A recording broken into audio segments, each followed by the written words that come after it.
কোথায় স্বর্গ কোথায় নরক কে বলে তো বহু দূর। আমার কাছে কোনো জাত নাই, কিন্তু জাত দুইটা, নর নারী। ডোম সারাল মেথন মুসলিম বৌদ্ধ খ্রিস্টান, আমার কাছে আমি তালেব হুসাইন। বিসমিল্লাহির রহমানির রহিম। তাই আমি আল্লাহ রাসূলকে ভয় করি, যদিও আমি নামাজ কালাম খুব একটা পড়ি না, বা এখনো যদি মনে করি যে আমি রাজাপুরের শ্রেষ্ঠ বাড়ির মালিক হব। কলির যুগ, অলির যুগ, কলির যুগ জাহেলের যুগ। আপনি মৌলবী রেগুলার গোস্ত খায়, আপনি তাক ডাক দিন এসে খাওয়াচ্ছেন। আপনি জীবনে অনেক টাকা কামাইছেন, জি। আপনি টাকাগুলো কিভাবে ব্যয়? এই টাকাগুলো আমি অসহায় গরিব দুঃখী দিয়ে চলি। যার চাউল নেই, যার টাকা নেই, এটা নেই ওটা নেই, আমি আছি। আমি রাজাপুর বাড়ি, আমি কণ্ঠশিল্পী তালেব হুসাইন, সবাই আমাকে চেনে, আমার এলাকা যা জানতে পারেন। আমার ব্যাংক ব্যালেন্স নেই। আমি যদি ইচ্ছা করতাম, বা এখনো যদি মনে করি যে আমি রাজাপুরের শ্রেষ্ঠ বাড়ির মালিক হব, যে আপনারা দেখেন না কত টাকা আমাকে দিয়েছে, আমি গোছাই না, কারণ আমার মরতে হবে, মরণশীল মানুষ, আমার রুহুর হিসাব হবে। দুদিনের দুনিয়া কেউই রব না। তাহলে আজীবন যেখানে থাকবো, তাহলে সেই জায়গায় থাকার জন্য আমার কাজ করতে, এখানে বাড়ি গাড়ি করে চলে যাবো, ওখানে আমার লস হবে। তাই আমি আল্লাহ রাসূলকে ভয় করি, যদিও আমি নামাজ কালাম খুব একটা পড়ি না, যেটা সত্য। আমার ইবাদতটা আমি একা করি। আচ্ছা, কারণ সত্য দাবর তেতা কলি, চারচিতে পৃথিবী। কলির যুগ, শেষ যুগ, কলির যুগ, অলির যুগ, কলির যুগ জাহেলের যুগ, তাই নয়? এই জাহেলের যুগে কিন্তু আবার অলি হওয়ার যুগ। সেটা কিভাবে হওয়া সম্ভব? সেটা হচ্ছে প্রিয় বস্তু ত্যাগ করতে হবে। প্রিয় বস্তু কি বর্তমান অর্থ? হাজি গাজী মৌলবী কৃষক সবাই কিন্তু টাকার পিছনে ছুটেছেন, ডাক্তার মাক্তার, তাই না?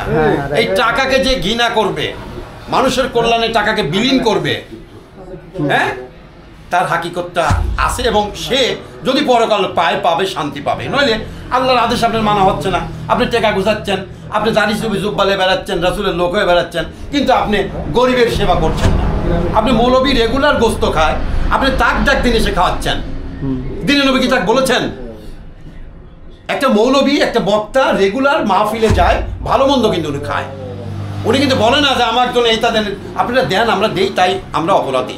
কিন্তু আমরা কখনো কি বাড়ির আশেপাশে অনাহারী লোক, ঝড়ে ঘর পড়া লোক, ঝড়ে ঘর তুলে দিয়েছি, বা একটা মেয়ের বিয়ে দিয়েছি, এরকম দেখেন তো? এরা আল্লাহ রাসূলের লোক, যারা গরিবের পিছনে আছে, হাকিকতে আছে, পরের মালধন মারে না, আল্লাহ রাসূলকে ভয় করে, তারা হয়তো পরকালে যদি ফের দুনিয়া, আবার দুনিয়াতে তো রুহ তো আসা যাওয়া অনর্গল, তাই না?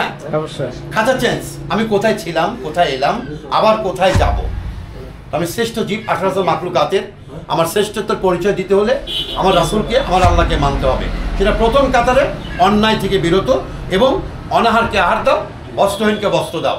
ঝড়ে ঘর পড়ে গেছে, সবাই সমন্বয় করে টাকা পয়সা দিয়ে একটা ঝড়ে ঘর তুলে দাও। আমাদের সবাই আদম সন্তান।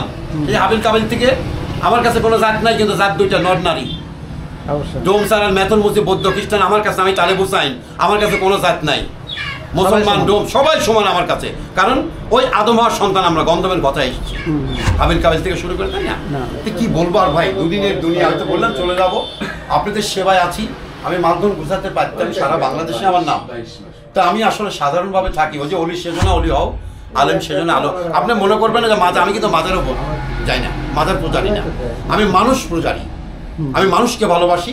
আমার মায়ের পাও সালাম না করে আমি বাড়ি থেকে কখনো কোনোদিন বেরোই নাই। আল্লাহ বলেছেন আমাকে পেতে হলে আমার মানুষ ভালোবাসো। কোথায় স্বর্গ কোথায় নরক কে বলে তো বহু দূর।